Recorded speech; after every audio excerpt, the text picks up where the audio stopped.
¿Cuál es tu historia de tengo que largarme de aquí ahora mismo? Sucedió en día de San Patricio, medianoche. Yo, tenía 26 años, mujer, estaba caminando a casa desde el bar irlandés donde trabajaba. Vi a un tipo atacar a una chica y salir corriendo.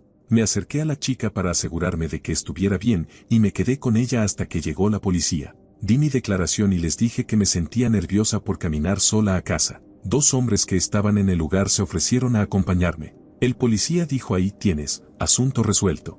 Así es, me mandó con 2 desconocidos. Me regañé a mí misma por estar tan nerviosa, me dije que era un gesto muy amable de su parte ofrecerse a acompañarme. Íbamos más o menos a mitad de camino a mi casa cuando empezaron a hablar sobre lo que habían presenciado, diciendo que esa chica merecía ser atacada, y que su amigo, el agresor, no había hecho nada malo. Mi instinto no solo estaba alerta, estaba electrificado. Estábamos por llegar a la última calle con gente antes del callejón oscuro y luego el parque que tenía que cruzar para llegar a mi casa. Sabía que si seguía caminando con esos tipos, estaba en peligro. Simplemente lo sabía. Revisé mi teléfono y les dije que mi amiga estaba en el club más cercano, justo al otro lado de la calle. Les agradecí por ofrecerse a acompañarme y me dirigí a la entrada del club antes de que pudieran decir algo. Me subí a un taxi, y mientras pasábamos por el callejón, esos idiotas estaban esperándome.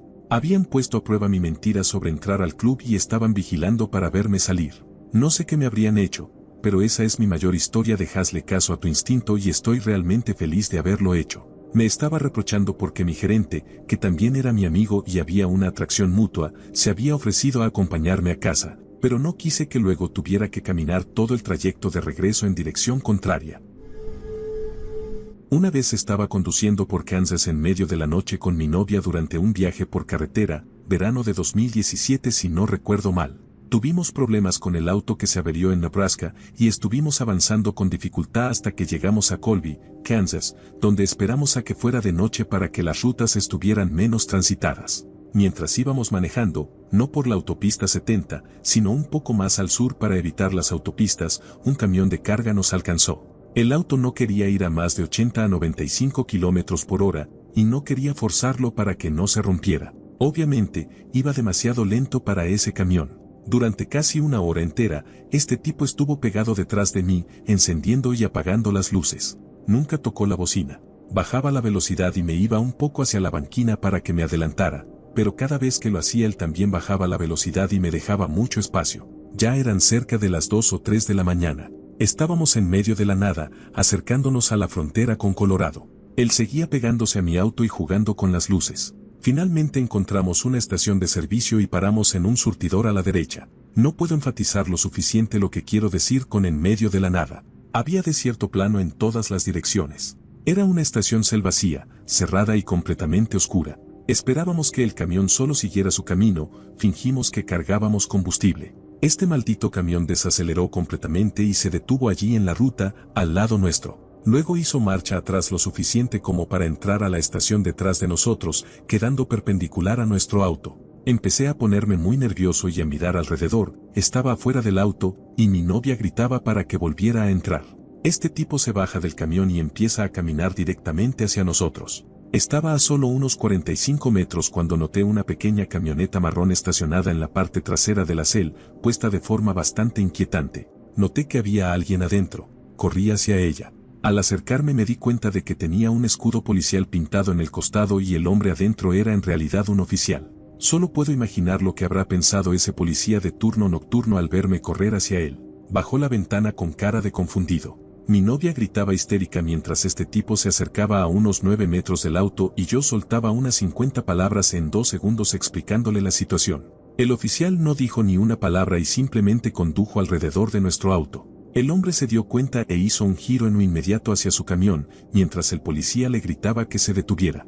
Salté de nuevo al auto, miré por el retrovisor un segundo para ver al oficial bajando para intentar hablar con él. Encendí el auto, aceleré y unos minutos después ya estábamos en Colorado. Voy a pasar el resto de mi vida preguntándome qué habría pasado si ese oficial no hubiera estado ahí esa noche. Quien seas, que Dios te bendiga. Hace 3 años, un fuerte terremoto sacudió el centro de México. Yo estaba en el tercer piso del edificio de mi escuela cuando sonó la alarma sísmica, con ese sonido horrible, y el edificio empezó a moverse como gelatina. Se caían estanterías, Partes del techo se desprendían, la gente gritaba, era un infierno. En medio de toda esa locura, tu único instinto te grita que salgas de ese maldito edificio. Imagina esto. Sabes que toneladas de acero y concreto te van a caer encima si no lo haces. Sin embargo, y es un gran sin embargo, a menos que estés en la planta baja del edificio, es decir, no tengas que bajar escaleras o usar un ascensor para salir y la salida esté cerca, debes luchar contra ese instinto. Es vital quedarte donde estás y ponerte a gatas al lado de un escritorio, silla, cama o cualquier cosa que pueda protegerte de los escombros que caigan. La cuestión es que, si el edificio colapsa y estás a medio camino hacia la salida, tus probabilidades de sobrevivir son mínimas, más aún considerando que las escaleras son lo primero que se derrumba en un terremoto. Así que todos mis compañeros y yo nos quedamos en posición fetal junto a nuestros escritorios, luchando contra ese instinto de lárgate de aquí ya, esperando a que pasara el terremoto. Al final, por suerte, nuestra escuela no se derrumbó con el sismo, pero varios edificios cercanos sí lo hicieron. Dato interesante. El silencio justo después de un terremoto es aterrador. Luego empiezas a escuchar perros ladrando, helicópteros sobrevolando y sirenas de ambulancias. A mis padres les gustaba ir a las reuniones en el patio trasero de sus amigos, que eran apenas una excusa disfrazada para emborracharse. Por alguna razón siempre nos llevaban a nosotros, los hijos, pero a mí nunca me gustó sentarme a mirar cómo un montón de adultos se ponían hasta las narices. Siempre pasaba algo estúpido y, la mayoría de las veces, terminaba en violencia. Ahora, tienen que entender que esos amigos con los que se juntaban eran basura, quienes se creían gánsteres, borrachos y adictos, ladrones de poca monta, golpeadores de pareja, y un exconvicto que decía haber ayudado a desvivir pervertidos en prisión. En resumen, el claro ejemplo de la escoria de nuestra sociedad. Aquella noche estaban todos estos desgraciados reunidos en un solo patio y, viéndolo en retrospectiva, era obvio que algo iba a pasar. Todo comenzó cuando un tipo le puso las manos encima a su esposa. Al exconvicto no le gustó nada eso y lo noqueó. Los amigos de ese tipo se levantaron para pelear, y también los del exconvicto. Rápidamente terminó en gritos y golpes hasta que uno, que vivía al lado, salió con una maldita motosierra. Yo estaba dentro de la casa de la propiedad y escuché a la gente gritar, chillar, y una mujer embarazada que entró corriendo con unos niños, llorando. Me quedé ahí, desconcertado, hasta que mis padres entraron casi sobrios del susto y básicamente nos dijeron a mis hermanos y a mí, nos vamos, ahora. Así que nos quedamos en la casa de unos primos cerca de ahí porque mis padres todavía no estaban en condiciones de manejar y hasta el día de hoy me niego a ir a esas porquerías de reuniones. En el último año de secundaria, una amiga y yo decidimos explorar un cementerio de pioneros cerca de las vías del tren después del anochecer en la noche de Halloween. Estábamos completamente sobrias y solo buscábamos una buena forma de asustarnos. Para llegar, tenías que estacionar en un camino sin luces al final de una zona industrial abandonada y caminar unos 400 metros por un camino de tierra sin mantenimiento, con arbustos crecidos, maleza hasta la cintura, entre otras cosas, antes de llegar al cementerio. No llevamos linternas, solo usamos la luz de la luna para guiarnos. Estábamos casi allí y habíamos ido susurrando y riendo todo el trayecto, cuando de repente las dos nos quedamos calladas al mismo tiempo. Sentí una sensación abrumadora de fatalidad que me recorrió todo el cuerpo de golpe y me detuve en seco. Ella hizo lo mismo. Se me erizó la piel en la nuca y sentí como si me hubieran echado un balde de agua helada por la espalda. Mi corazón latía con fuerza. Mi amiga y yo empezamos a mirar alrededor y a escuchar, y sus ojos estaban tan abiertos cuando la miré que podía verlos perfectamente en la oscuridad. Nos quedamos así un minuto, solo escuchando sin oír nada. Le dije en voz alta, probablemente deberíamos volver con tu hermano a la camioneta, seguro está enojado porque tardamos tanto, pensando que un buen farol me haría sentir mejor. Justo detrás de un arbusto alto, sobre mi hombro, pero juro que sonó como si estuviera justo en mi oído, una voz de hombre dijo en voz baja, sí, probablemente deberían. Las dos simplemente dimos la vuelta y corrimos lo más rápido que pudimos de regreso a su camioneta. Se sintió como una eternidad llegar, y abrimos las puertas de golpe y saltamos adentro. Ella metió la llave en el encendido y arrancó el motor, pero como era conductora nueva y estaba aterrada, soltaba el embrague demasiado rápido y el motor se apagaba. Finalmente, tras unos 5 intentos, logró que el motor funcionara y salimos disparadas de ahí rumbo a mi casa. Durante toda esa corrida tuve pánico de mirar hacia atrás. Tampoco miré por la ventana mientras tratábamos de irnos. Nosotras, siendo jóvenes e ingenuas, nos reímos después y casi nos convencimos de que no había pasado. Unos años más tarde, Le conté la historia a un sheriff de ese condado y me miró como si fuera una completa idiota y me dijo que durante años hubo un enorme campamento de personas sin hogar allí por la cercanía a las vías del tren y lo relativamente aislado del lugar en una zona urbana, con un pequeño supermercado y otros recursos a poca distancia caminando. Solían patrullar mucho esa área por ese campamento. Creo que mi amiga y yo tuvimos suerte de no meternos en más problemas esa noche. Qué ingenuas éramos. Recientemente me había mudado a otro país y conocí a un estadounidense con quien decidí salir a tomar algo en un pequeño pueblo que estaba a unos 30 minutos de la ciudad donde los dos vivíamos. Tomamos unas cervezas, nos reímos, cantamos un poco de karaoke y decidimos terminar la noche. Mi vejiga había cedido mucho antes en la noche y, en el taxi de regreso a casa, las ganas volvieron. Intenté aguantar lo más que pude, pero era una de esas urgencias por la cerveza. En ese momento solo sabía unas pocas palabras en el idioma local, así que le pedí a mi amigo, que lo hablaba con fluidez, que le tradujera al conductor que agradecería si se detenía para poder aliviarme. Con el tiempo aprendí que los locales suelen, 1. Fingir que no entienden a los extranjeros si eso les complica la vida. 2. No hacer ningún esfuerzo por escuchar cuando un extranjero habla porque asumen que no van a entender. O 3.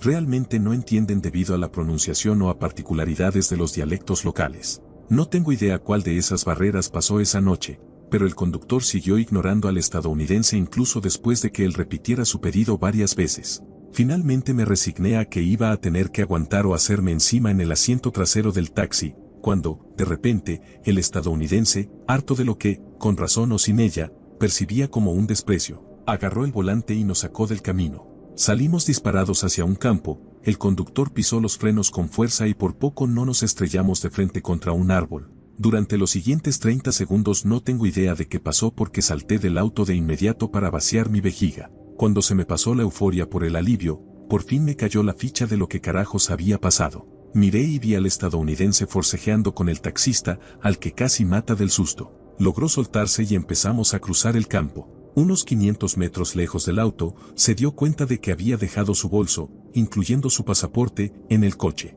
Regresó y yo me fui.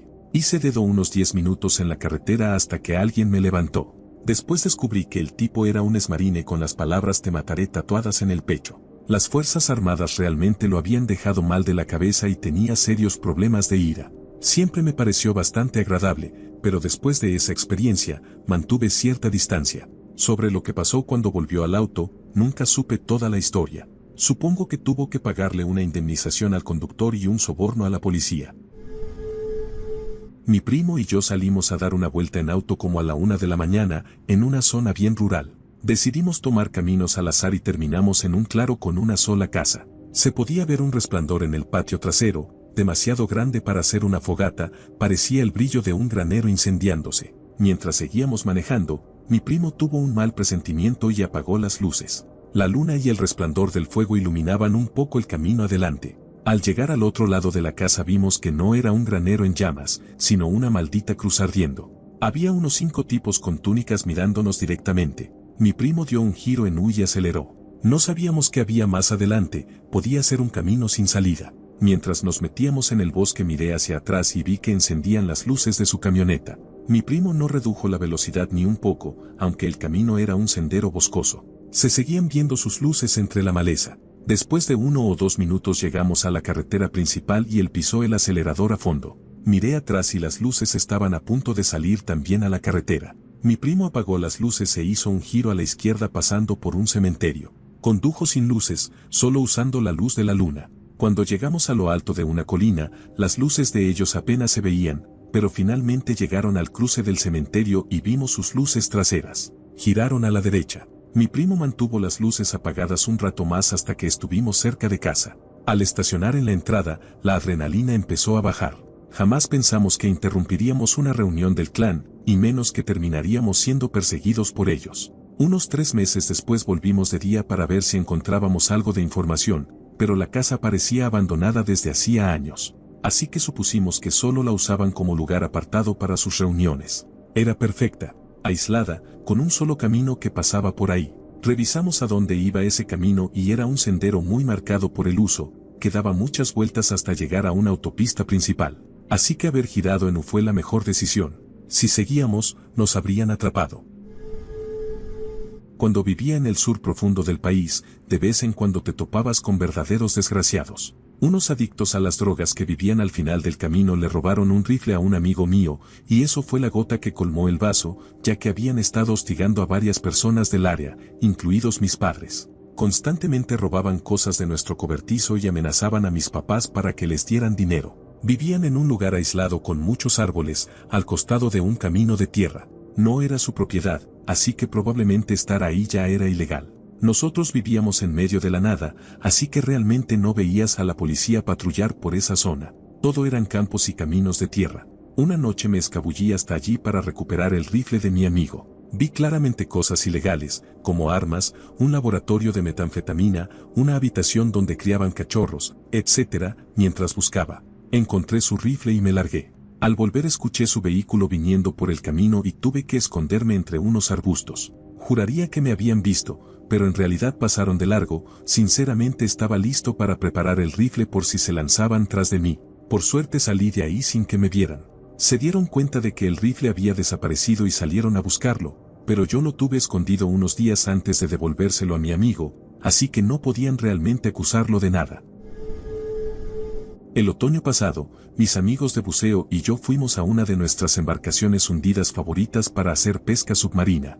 Después de unos 5 minutos, un gran tiburón blanco de más de 3 metros nadó hacia nosotros. Se acercó demasiado para nuestro gusto un par de veces, nos rodeó por detrás y demás, así que salimos del agua y fuimos a otro pecio que estaba a unos kilómetros de distancia. Salté del bote y, en cuanto se despejaron las burbujas y pude ver, me encontré con otro tiburón blanco, incluso más grande, a menos de 3 metros de distancia, o sea, estaba justo ahí al lado mío.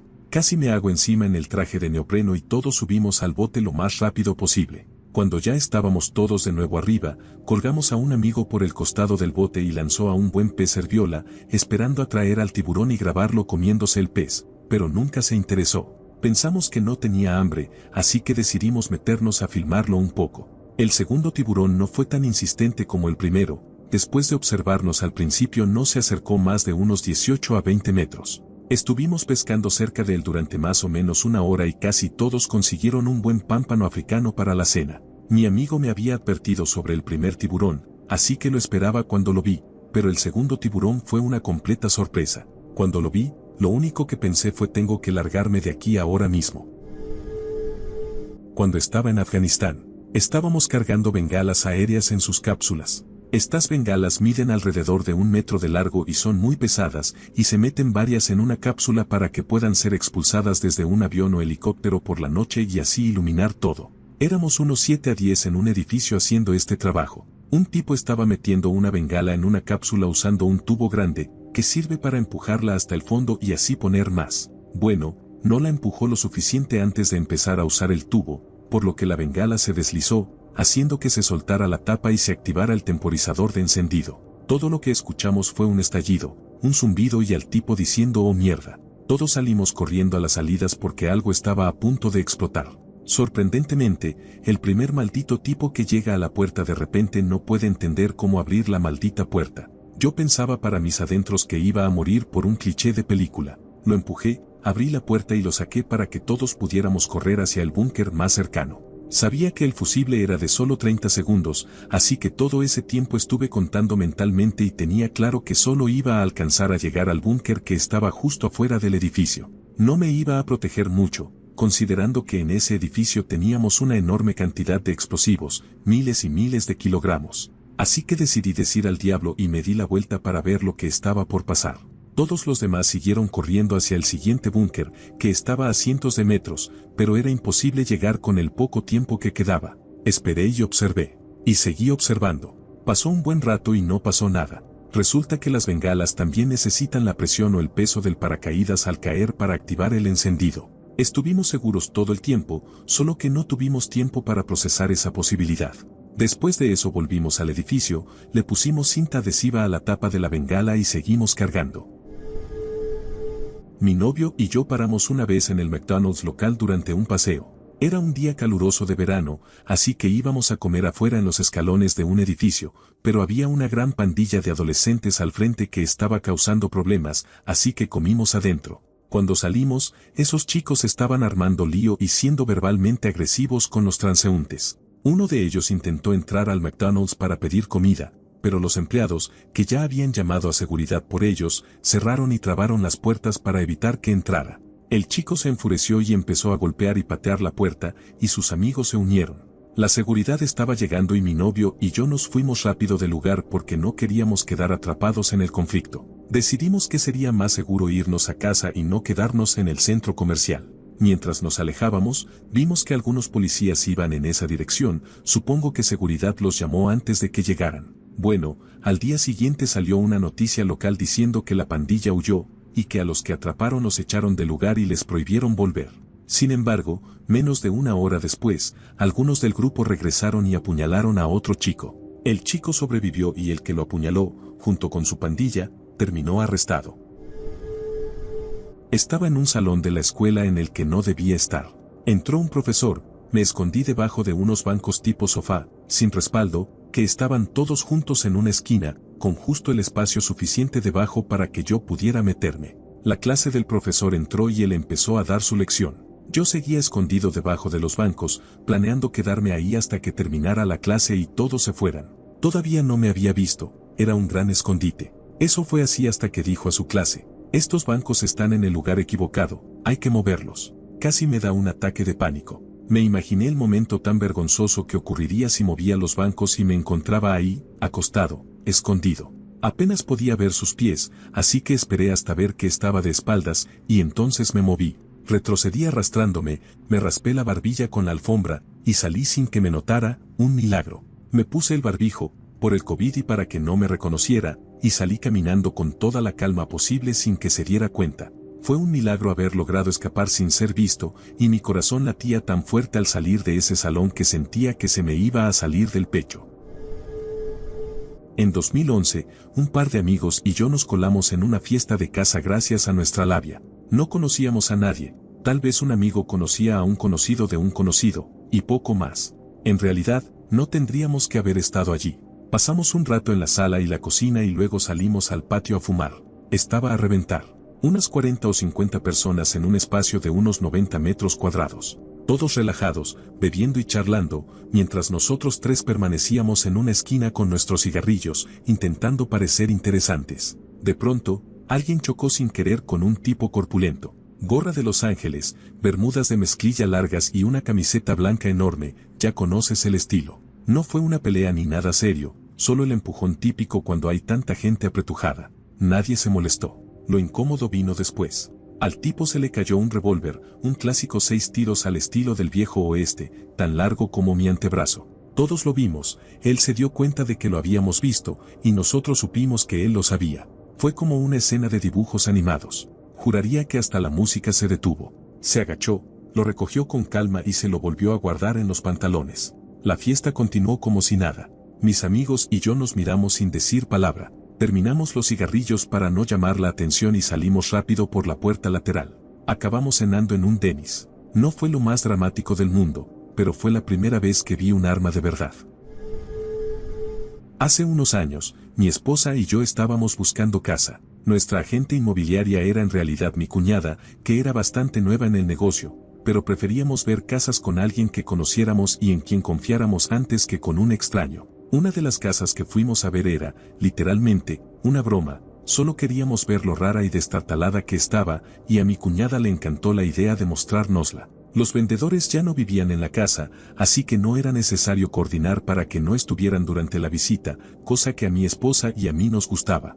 Al llegar, había unos 3 o 4 autos en el camino de entrada, pero ninguno parecía haber funcionado en mucho tiempo, así que tal vez los habían dejado abandonados. Por fuera, la casa tenía el revoque sin terminar y el patio estaba cubierto de maleza, pero eso ya lo habíamos visto en internet. Lo que queríamos era ver el interior, porque apenas había fotos. La puerta ni siquiera tenía picaporte, estaba cerrada solo con la cadena, que era lo único que la mantenía cerrada. Mi cuñada intentó destrabar la cadena desde afuera, pero yo ya pensaba que esto era una pérdida de tiempo. Entonces la puerta se abrió de golpe. Un tipo estaba parado ahí mirándonos como si lo hubiéramos despertado. Le explicamos quiénes éramos y dijo que era el hijo de los dueños, que supuestamente estaba allí para empacar algunas cosas que habían quedado. Así que nos dejó entrar, y nos mostró la casa, que era muy extraña. El living estaba justo al entrar, hundido de forma rara, tenías que bajar un escalón, y había un dormitorio directamente a la izquierda, al que también tenías que subir desde el living.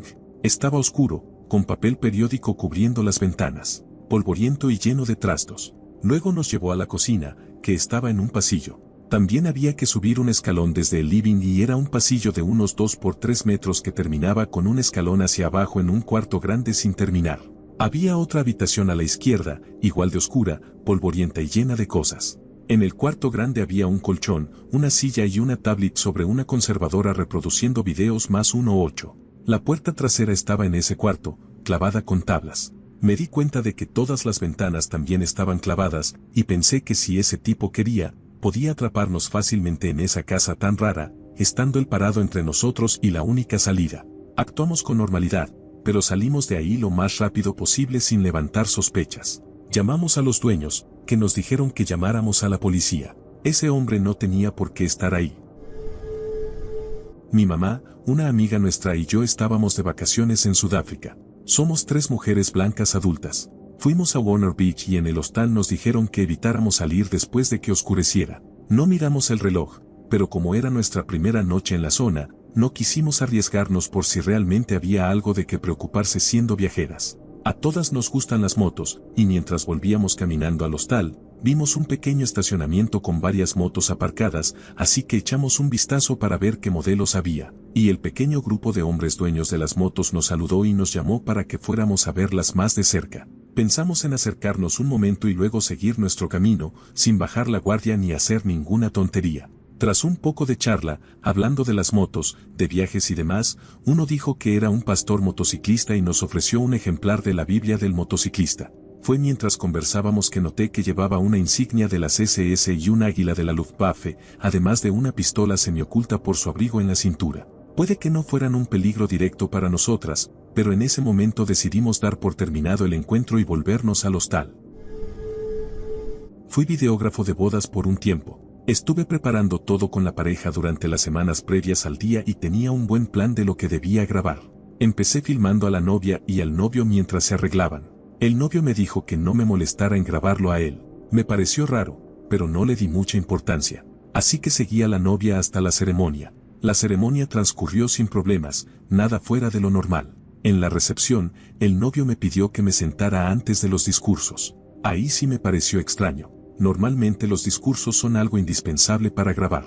Cada invitado tenía un pequeño obsequio sobre su plato. El novio dijo que era una sorpresa y parecía que la novia no lo sabía, pero estaba radiante y pensó que era algo tierno. Hablaron algunos del cortejo nupcial, los padres, y luego la novia y el novio. El novio comenzó pidiendo a todos que abrieran sus regalos. Casi de inmediato se desató el caos. La gente empezó a alterarse, escuché gritos típicos de película de terror, y resulta que el novio había puesto fotos como prueba de que la novia le había sido infiel con su mejor amigo, y quería que todos lo vieran. Hay que estar verdaderamente loco para pasar por todo el día, la ceremonia, todo, solo para humillar así a tu esposa. Ella salió corriendo, y yo también.